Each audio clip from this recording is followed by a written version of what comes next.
사랑합니다. 저는 한 주 전에 앞선 본문 말씀 가지고 교회에 대해 설명하기를 교회는 긍휼이 충만한 공동체다 말씀드렸습니다. 새 포도주는 새 부대에 넣어야지 생배 조각 몇 개 붙여가지고 부대 수선했다고 새 포도주가 잘 보관되는 게 아니지요. 우리 교회는 생배 조각 몇 개 덕지덕지 긍휼이라는 이름으로 붙여두는 교회 아니고 우리 교회 전체가 긍휼로 바뀌는 새 포도주를 담을 수 있는 새 부대, 긍휼의 부대가 되는 교회 되면 좋겠습니다. 그래서 우리 교회는 날마다 긍휼의 잔치가 열리는 그런 교회 되기를 간절히 바랍니다. 예수께서 이 말씀을 하실 때 무슨 말씀이죠? 새 포도주는 새 부대에 라는 말씀을 하실 때 한 관리가 와서 절하며 이르되, 마태는 이 관리가 어떤 직분을 가졌는지, 이 관리의 이름이 무엇인지 전혀 설명하지 않아요. 그런 건 마태에게 중요한 게 아니었죠. 마태에게 중요한 건 그 관리가 와서 예수님께 무슨 말을 했고 그래서 결과가 어떻게 됐는지 중요했습니다. 마가복음 5장이나 누가복음 8장에서는 이 관리의 이름과 그의 직분이 기록되어 있는데 회당장 야이로였습니다. 여러분 잘 아시는 것처럼 회당장은 회당 모임의 대장입니다. 성전 중심 공동체를 이루다가 그만 불순종 많이 하는 바람에 바벨론의 포로로 끌려갔다 왔고 그 이후에 유대교가 생겼죠. 유대교가 생기면서는 성전 제사 중심적인 공동체가 아니라 회당 중심 공동체를 이루었습니다. 그래서 회당 안에서 예배도 드리고 성경 공부도 했죠. 회당은 한마디로 유대인들 삶의 핵심적인 자리였습니다. 그러니까 여호와를 사랑한다는 많은 어른들이 그곳에 나왔고 그 가운데는 많은 장로님들이 계셨고 그 장로들 중에 돌아가면서 회당장이라고 하는 역할을 했습니다. 선거를 통해 세워졌습니다. 그러니까 회당장이라고 하는 사람은 마을 공동체에서 가장 어른이고 존경과 사랑을 받는 분이었습니다. 그 회당장 야이로가 예수님께 와서 절하며 이르되, 말도 안 되는 행동을 한 거예요. 당시 예수님은 유대인들에게 이단의 괴수였습니다. 자신이 하나님이라고, 자신을 본 자는 하나님을 본 자라고, 자신에게 죄를 사하는 권세가 있다고 신성 모독을 하는 이단의 괴수였죠. 이단의 괴수에게 존경받는 회당장이 나와서 절을 하다니요. 지금 말로 바꾸면 우리 합동교단 교단장님께서 신천지 이만희에게 가서 절하는 것과 같아요. 있을 수 없는 일이죠. 도대체 회당장 야이로 그 관리에게 무슨 일이 일어났길래 그는 유대인들이 가장 싫어하는 이단의 괴수인 예수님께 나와 절하면서 말을 했을까요? 그에겐 무슨 일이 일어났습니까? 그만 사랑하는 딸이 거의 죽게 됐고 방금 죽기까지 했습니다. 딸의 이 아픈 문제를 보면서 그는 왜 예수님께 가야겠다고 가는 순간, 예수님께 절을 하는 순간 회당장이라고 하는 그의 명예, 그의 권위 다 전락하고 말 겁니다. 어떤 면에서 이단의 괴수를 위해 율법을 팔아버렸으니까 그는 그 공동체에서 쫓겨날지도 모릅니다. 사실 그가 회당장으로서 계속 업무를 보아야 했던 것 중에 가장 중요한 건 율법 두루마리를 잘 관리하는 거였습니다. 또 회당의 건물을 관리할 뿐 아니라 회당 안에서 일어나는 모든 예배, 교육 사업을 본인이 계획하고 설계합니다. 본인이 가르칠 뿐만 아니라 이번 예배 때, 이번 교육 때는 어떤 랍비를 모셔야겠다. 외부 강사를 선정하는 것도 회당장이 다 하는 거였습니다. 그런 그가 수많은 랍비를 두고 자기에게 문제 생겼다는 이유로, 자기 딸이 아팠다는 이유로 이단의 괴수에게 나와서 절하고 있습니다. 어떻게 그는 이 말도 안 되는 상황을 연출할 수 있었습니까? 그 사람도 보는 게 있고 듣는 게 있기 때문이죠. 당시 형편을 설명하는데 한번 말씀 확인하시겠습니다. 예수께서 돌아오심에 무리가 환영하니 이는 다 기다렸음이러라. 본 동네 가버나움에서 배 타고 거라사인의 지방으로 가셔서 군대 귀신 들린 두 사람 고치시고 다시 배 타고 돌아오니까 무리가 환영하고 다 기다렸어요. 예수 오기를 기다렸어요. 예수만 오면 우리가 나을 수 있다 하는 분위기가 들뜨기 시작했죠. 그 분위기 가운데 예수님께서 어디를 가실라 치면 무리가 밀려들었어요. 완전히 인산인해를 이루었어요. 그 가버나움은 예수님 때문에 들떠 있었습니다. 모든 질병이 나았고 귀신이 쫓겨가는 걸 목격했기 때문에 아마도 회당장 마음에는 그래, 내 딸 살릴 수만 있으면 회당장 포기한다. 내 딸 살릴 수 있으면 내가 이 공동체에 더 이상 없어도 돼. 나 직업 잃고 재산 다 잃고 이 지역 떠나도 돼. 내 딸 살릴 수 있으면. 아마 그렇게 생각했겠죠. 그리고 예수님께 와서 절하며 이르되 내 딸이 방금 죽었사오니 오셔서 그 몸에 손을 얹어 주소서. 그리하면 살아나겠나이다. 이단의 괴수에게 와서 절하는 것도 문제지만은 한 사람에게 시신의 손을 얹어달라고 부탁하는 건 도저히 회당장으로서 하면 안 돼요. 율법에 따르면 시신에 접촉하는 순간 그는 7일간 부정해집니다. 7일간 부정해지기 때문에 그는 가족과 공동체를 떠나서 격리된 채로 빨래를 하고 몸을 씻고 자신 혼자 지내야 합니다. 그런데 지금 주님 옆에 사람들이 있는데 얼마나 많다고요? 밀려들어요. 가버나움 온 동네가 예수님 만나서 문제 해결 받으려고 기다리고 있는데 회당장이 그 입으로 하는 말이 당신 율법 어기고 내 딸 몸에, 이 죽은 몸에 손 좀 대주세요. 이런 말 해도 되겠습니까? 아무리 딸을 사랑해도 그렇지 다른 온 백성들이 다 기다리고 있는데 다른 사람도 병 나아야 되는데 회당장이라는 사람이 이기심에 빠져가지고 자기 딸 고치겠다고 예수님을 부정하게 만들어도 되겠습니까? 그런 사람 우리 공동체에 있어도 되겠습니까? 그런데 지금 회당장이 그 요청을 하는 거예요. 그렇습니다. 마태는 그가 회당장이었다는 사실도 그의 이름이 야이로였다는 사실도 다 무시해버려요. 그건 중요한 게 아니에요. 그래서 하나도 기록 안 해놨어요. 그런데 하나는 기록했어요. 그 사람이 그의 입으로 한 신앙 고백. 내 딸이 죽었지만은 당신의 손이 딱 얹히는 순간 내 딸은 살아날 겁니다. 내가 일산교회에서 담임 목사였고 내가 일산교회 장로였고 권사였고 집사였고 몇 년 헌신했고 얼마 헌금했고 내 이름이 뭐고 하나도 기억이 안 돼도 되는데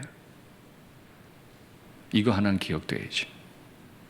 신앙 고백. 내가 예수님을 어떻게 생각했는지, 내가 예수님 앞에 어떻게 신앙을 고백했는지 그거는 남아야죠. 그래서 한번 여쭤볼까요? 아마 저희가 담임 목사이고 제 이름이 윤상덕인 것은 아실 겁니다. 그러나 제가 예수님을 어떻게 신앙 고백하고 있는지 알고 계십니까? 반대로 말해 볼까요? 내가 중직자이고 내가 얼마나 오랫동안 이 교회 다녔는지 사람들이 알아주기는 바라는데 지난 한 주 동안 그 직분, 그 이름에 걸맞도록 내 입을 열어 예수님은 이런 분이십니다 라고 고백하셨습니까? 마태가 지금 우리 가운데 와서 윤상덕이에 대해 기록한다면, 여러분 한 분 한 분에 대해 기록한다면 나의 직분과 이름을 빼고 무엇을 더 기록할 수 있겠습니까? 이것이 저의 고민입니다. 좋은 직분은 다 받았는데, 이곳저곳 봉사는 다 하는데, 죽은 사람 몸에 손만 대주셔도 예수님은 이 사람 살릴 겁니다. 이 신앙 고백이 담긴 기도가 우리에게 있었나 하는 겁니다. 이 말도 안 되는 요구를 받으신 예수님께서는 일어나 따르심의 제자들도 가니라. 백부장의 하인 고칠 때처럼 가라. 내 믿음이 너를 구원하였느니라. 네 딸을 살렸느니라. 안 가셔도 되는데 몸에 손 좀 대달라고 하니까 굳이 일어나셔서 자신을 부정하게 할지도 모르는 그곳을 향해 가십니다. 단 한 가지 이유로, 그가 그걸 원했으니까. 그가 내게 원하는 것이 부당해 보여도 그가 믿음으로 내게 원했으니까. 예수님은 앉아서 말씀만 하신 게 아니고 직접 그 자리를 가주신 거죠. 가는 길에 한 가지 사건이 더 중첩이 됩니다. 어떤 사람이 예수님 등 뒤로 왔어요. 이미 말씀드린 것처럼 인산인해고 예수님은 밀려다녀요. 너무너무 사람이 많아요. 그런데 예수님은 아셨어요. 어떤 사람이 뒤로 와서 예수님의 겉옷가를 딱 붙잡으니까 능력이 나가서 그 사람의 병이 다 나았어요. 예수님은 그 사람이 누군지 아셨죠? 그 사람은 12해 동안 하혈을 멈추지 않았던 여인입니다. 여자로서 계속 하혈을 한다는 게 얼마나 힘든 이야기입니까? 율법에 따르면 피를 흘리는 자는 부정하기 때문에 가족들과 함께 있을 수 없습니다. 12해를 피를 흘렸으니까 적어도 12해를 가족들과 함께 있지 못합니다. 그 더운 나라에서 피를 계속 흘렸으니까 그 몸에는, 그 옷에는 피자국이 선명했을 것이고 피 비린내, 피 썩는 냄새도 많이 났을 거예요. 이 여자는 살았으나 사실은 죽은 여자인 거죠. 그 여자가 어디 나와가지고 다른 사람에게 접촉이 되는 순간 다른 사람을 다 부정하게 만듭니다. 그러니까 이 여자는 인산인해 그 사람들 많은 가운데 예수님께 나오면 안 되는 여자예요. 회당장 야이로도 자기 딸 죽은 그 몸에 손대 달라고 요구하면 안 되고, 이 여자도 그 사람 해치며 나와서 예수님께 손대면 안 돼요. 수치스러운 거예요. 그런데 오늘 본문에 나오는 이 두 사람은 자신의 수치를 예수님께 다 드러내버립니다. 예, 저는 이런 수치를 감내하고서라도 예수님 만져봐야 되겠습니다. 그 마음으로 예수님의 겉옷을 잡았더니 예수님께서 이런 말씀을 하십니다. 딸아, 안심하라. 적어도 그 여자가 12년 동안 들어본 적 없는, 그러나 가장 듣기 원했던 말. 여자야 라고 부르셔도 되는데, 혹은 호칭을 하지 않으셔도 되는데, 딸아 수가테르라는 말에서 도터라고 하는 영어 단어가 그대로 옮겨졌습니다. 여자라고 부르셔도 되고 안 부르셔도 되는데 회당장 야이로가 그의 딸을 부르듯 예수님은 12해 가족과 함께 있을 수 없었던 피비린내 나는 삶을 살고 있는 그 여인을 향해 딸이라고 아버지 되신 것처럼 불러주셨어요. 다른 좋은 말 다 두고 왜 안심하라 하셨을까요? 그 여자는 지금 동네에 나오면 안 돼요. 안 될 뿐만 아니라 이렇게 사람들 많은데 사람들 잘못 접촉되면 다 부정하게 만들기 때문에 절대 사람들 옆에 오면 안 돼요. 남에게 손대면 안 되는데 그러면 그 사람이 부정해지는데 자기 나아보겠다고 예수님을 부정하게 만들도록 옷을 붙잡아 버렸어요. 다른 사람들이 이 여인을 경멸하면서 돌로 쳐 죽여도 할 말이 없는 상황이에요. 그러니 두렵죠.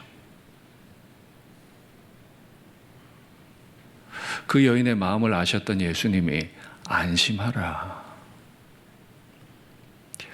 교회가 날마다 긍휼의 잔치가 열리는 공동체라면 교회가 생배 조각 덕지덕지 긍휼이라는 이름으로 몇 개 붙여놓은 공동체가 아니고 우리의 말과 사역이 다 긍휼로 바뀌는 공동체라면 이렇게 이기적이고 자기만 아는 이 더러운 여자가 예수님 앞에 왔어도 우리가 할 말은 율법에 옳으네 그르네, 이건 이렇게 해야 되네 저렇게 해야 되네, 정의로우네 정의롭지 않네, 그 말이 아니고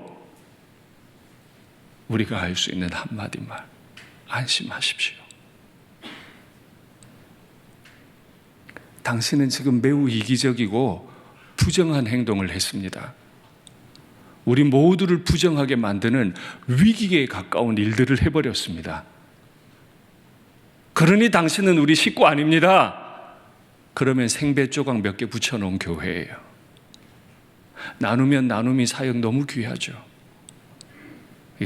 때 되면 불쌍한 이웃들에게 음식 좀 나누어주는 생배 조각 몇 개 붙이는 거예요. 나누면 나눔이가 진짜 의미 있으려면 생배 조각 몇 개 아니고 우리의 365일이 어떤 사람을 대하든 그에게 안심하십시오. 안심하십시오. 우리는 당신을 정죄하지 않을 겁니다. 우리는 당신을 책망하지 않을 겁니다. 우리는 당신을 잘라내지 않을 겁니다. 안심하십시오. 이게 우리 교회가 할 수 있는 유일한 말 아닙니까? 무엇이 의인지 무엇이 원칙인지 말하는 것 중요합니다. 그러나 그 말은 없어도 되는데 교회 안에 꼭 이 말 하나는 있어야 되죠. 죄인을 향해서 따라 안심해라. 가정에서 남편과 아내에 대해 안심해라. 마음에 안 드는 아들과 딸에 대해 안심해라.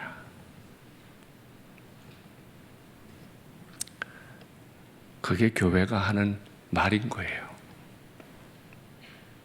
그 즉시 구원을 받으리라. 할렐루야. 우리 교회는 즉시 구원 얻는 이런 일들이 많기를 바랍니다. 그 여인을 만나신 이후에 발걸음을 다시 옮기셔서 관리의 집으로 가셨습니다. 관리의 집에 들어갔더니 사람들이 참 많았어요. 그 사람들이 하고 있는 행동이 피리를 부는 자들과 떠드는 무리들을 보시고 이르시되, 피리를 불고 떠드는 이 행동은 유대의 장례식 습관입니다. 존경받는 회당장이었으니까 아마 소문이 났을 겁니다. 이제 딸이 죽었대. 소문이 나자마자 물밀듯 몰려왔을 거예요. 회당장 집에 장례가 났으니까. 힘을 다해 피리를 불어주고 울어줬을 거예요. 우리나라에도 곡상부라고 하는 사람들이 있잖아요. 대신 울어주는 사람. 많이 우는 사람이 효자, 효부잖아요. 부모님 돌아가셨을 때 나 혼자 다 못 우니까 돈 주고라도 사람 불러와서 대신 호곡하게 하잖아요. 그걸 곡상부라 그래요. 곡상부. 이 유대 사람들도 마찬가지여서 애곡하는 사람들이 많아야 돼요. 그를 사랑하고 존경할수록 많이 울어줘야 돼요. 그러니 회당장을 사랑하고 존경하는 마음으로 정말 그 동네 가버나움 사람들 다 몰려왔을 거예요. 막 피리를 불고 떠들면서 장내가 났어, 장내가 났어. 이게 야이로를 존경하는 방법이었던 거죠. 그런데 여기서요, 야이로가 지금 떠들썩하게 피리를 불어주고 울어주기를 기다리고 있었습니까? 그랬다면 그가 예수님께 안 갔죠. 손을 얹으면 나을 겁니다 라고 안 했죠. 지금 야이로가 원하는 건 딸의 성대한 장례식이 아니에요. 딸이 살아나는 거예요. 딸이 살아나기를 원하는 회당장 야이로에게 와서 회당장 야이로를 존경한다는 이유로 회당장 야이로가 원하는 것에 정반대 행동을 하고 있어요. 교회 사랑하시죠? 주님 사랑하시죠? 교회 사랑하고 주님 사랑한다는 그 열정 때문에 교회와 주님이 원하시는 정반대되는 행동과 말을 우리가 얼마든지 할 수 있습니다. 이게 무서운 거예요. 자식을 위한다는 이유로 자식에게 지금 일어나야 할 일의 정반대를 향해 말할 수 있습니다. 그래서 이 본문은 너무 두려운 본문이라. 교회 다니는 사람은 말이 많으면 안 돼요. 말이 빠르면 안 돼요. 내가 열정을 가지고 교회를 사랑하고 열정을 가지고 주님을 사랑하는데 그게 주님이 원하시는 것과 반대될 수 있기 때문에 멈추어 서야 돼요. 막 피리를 불고 장례를 성대하게 만들기를 원하는지 한 번만 참았으면 될걸. 야이로가 들어올 때 예수님 모시고 오는 거 보기만 했어도, 그걸 생각만 했어도 오히려 불던 피리 멈췄을걸. 자기 열정에 빠져서 딸을 잃어버린 아버지가 간절히 원하는 그 일에 대해 전혀 반대로 행동하는 그 모습이 담임 목사 윤상덕의 모습일까 두렵습니다. 우리 교회의 모습일까 두렵습니다. 근데 여실히 그들의 마음이 드러나요. 피리 부는 자들과 떠드는 무리들을 보시고 이르시되 물러가라. 왜 여기 와서 이 난리야? 지금 너희들이 하는 행동은 여기에 적합하지 않아. 물러가. 아니, 난 지금 최선을 다했는데, 야이로와 그의 딸을 너무 사랑했는데, 누구보다 빨리 뛰어왔는데, 열심히 피리를 불었는데 물러가라니. 왜 물러가야 하죠? 이 소녀가 죽은 것이 아니라 잔다. 자고 있는데 피리 불면 되나요? 자고 있는데 곡하면 어떻게 해요? 하시니 그들이 비웃더라. 지금 예수님 누구 때문에 여기 왔죠? 그 딸아이의 아빠 야이로 때문에 왔어요. 야이로가 예수님 모셔왔는데 회당장을 존경했던 가버나움 사람들은 야이로가 모셔온 예수님을 비웃어요. 이러고도 회당장 사랑한대요. 이러고도 회당장 존경한대요. 잠깐 멈추어서서 내가 진짜 주님 사랑하는지, 내가 진짜 주님 머리 되신 교회를 사랑하는지 생각해보면 알 수 있을 일을 내 열정에 취해서 생명의 구주를 비웃어요. 죽은 건 죽은 거고 자는 건 자는 거지. 왜 죽은 아이 보고 잔대요? 이미 수많은 사람들이 인산인해로 몰려와서 이 딸아이가 죽은 걸 확인했어요. 증인들이 있어요. 죽은 건 죽은 거예요. 그런데 왜 잔다고 예수님이 표현하셨죠? 곧 깰 거니까. 저는 목사로서 참 많은 장례식에 참여합니다. 제 앞에서 의사가 사망 선고하는 걸 여러 차례 들었습니다. 그때 가족들이 꼭 하는 행동이 있어요. 돌아가시는 아버지 어머니를 붙잡고 좀 일어나봐, 일어나봐, 깨봐, 눈 좀 떠봐. 지금 그거 해주시겠다고요. 죽었지만은 깨워주실 거니까, 눈 감았다 뜨는 거니까 잔다고 표현했죠. 그게 야이로가 원했던 말인데 야이로를 사랑한다고 모인 사람들은 그 말을 비웃어요. 생명의 구주가 누구인 줄 알았더라면, 야곱의 우물가에 서서 물 좀 달라 하신 분이 누구인지 알았더라면, 예루살렘 성을 내려다보시며 눈물을 흘리시며 예루살렘아, 예루살렘아, 암탉이 병아리를 모음과 같이 내가 너를 품으려 한 것이 얼마인지 아느냐, 예루살렘아, 예루살렘아 하며 우셨던 예수님이 누구인지 알았더라면 이 사람들은 안 망했죠. 근데 몰랐어요. 몰랐어요. 그래서 예수님을 비웃었어요. 야이로의 마음에 가장 있었던 말 아니에요? 듣고 싶었던 말 아니에요? 죽은 게 아니라 잔다.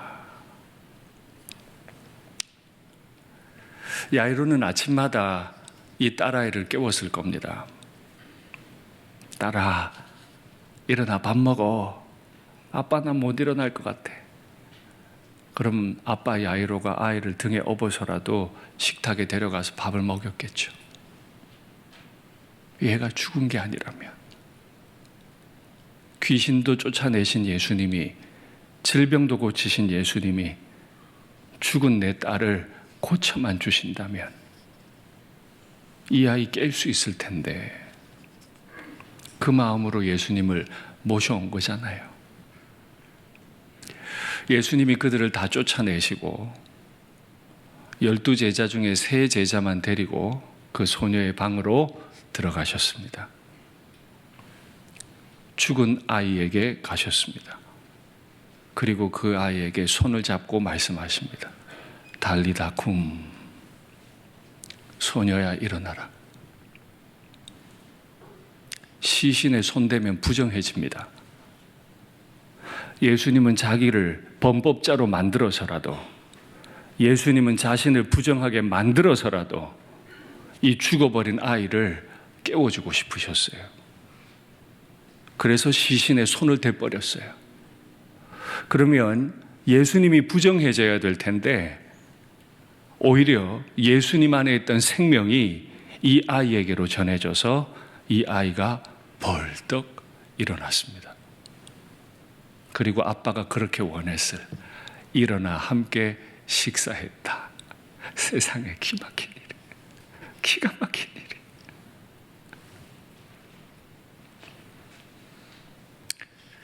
가장 부정한 자를 거룩한 자로 바꾸시기 위해서 생명의 구주께서는 가장 부정한 곳, 해굴이 나뒹구는 곳 골고다에 오르셔서 가장 부정한 모습으로, 저주받은 자의 모습으로 십자가에서 죽으셨죠. 우리를 거룩하게 만드시려고 2000년 전에 이 땅에 부정한 사람의 몸으로 오셨지요. 우리는 어쩌면 그분을 비웃고 있는지도 모릅니다. 그분이 너무너무 사랑하는 내 형제를 비웃고 있는지도 모릅니다. 그 소문이 온 땅에 퍼지니라. 문득 생각해 봐요. 내가 그 자리에 있었다면 뭐라고 소문냈을까? 여러분은 뭐라고 소문내시겠어요? 뭐라고 이 상황을 설명하시겠어요? 지난 한 주 동안 입을 열어서 예수님에 관한 소문을 많이 내셨나요? 교회와 하나님 얘기 많이 하는데 소문은 안 내고 정죄하고 비난한 건 아닌가요? 아무리 생각해 봐도 제가 뭐라고 할 말이 없어요. 그저 예수님이 죽은 사람 살리셨대. 내가 봤어. 죽은 야이로의 딸이 살아났어. 예수님이 손잡아 일으켰더니 벌떡 일어났어. 이거 말고 제가 할 수 있는 말이 없는데 여러분은 어떠세요? 복잡할 거 하나도 없어요. 복잡하게 설명한다고 설명이 되지도 않아요. 그저 우리는 예수님이 나에게 행하신 일들, 지극히 부정한 자, 12년을 피 흘리며 다니는 여자, 죽어버린 여자, 그런 나를 살리신 내 예수님에 대해 예수님이 날 살리셨습니다. 이 한마디 말고 우리가 뭐 그렇게 복잡하게 할 말이 많아요. 말씀을 맺겠습니다. 우리는 예수님 아니면 그냥 죽은 사람입니다. 12해 피 흘리며 사람들에게 손가락질을 받든 회당장이라는 권위는 가졌지만 딸의 병과 죽음을 막을 수 없었던 무기력한 아빠, 그저 이 모습으로 살아가고 있었지만은 생명의 구주께서 이 땅에 오셔서 이 부정한 인생의 몸에 손대시고 살아나라, 일어나, 그 한마디 하심으로 우리가 죽음 가운데서 살아나게 된 것을 믿습니다.